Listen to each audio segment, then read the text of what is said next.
ప్రసంగి గ్రంథము 9వ అధ్యాయము 13వ వచనం నుండి 16వ వచనం వరకు. మరియు నేను జరుగు దీనిని చూసి ఇది జ్ఞానమని తలంచితిని. ఇది నా దృష్టికి గొప్పదిగా కనబడెను. ఏమనగా ఒక చిన్న పట్టణం ఉండెను. దాని యందు కొద్దిమంది కాపురముండిరి. దాని మీదికి గొప్ప రాజు వచ్చి దాన్ని ముట్టడి వేసి దాని ఎదుట గొప్ప బురుజులు కట్టించెను.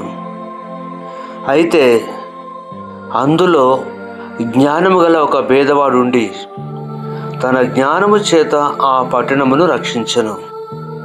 అయినను ఎవరునూ ఆ పేదవానిని జ్ఞాపకం ఉంచుకొనలేదు.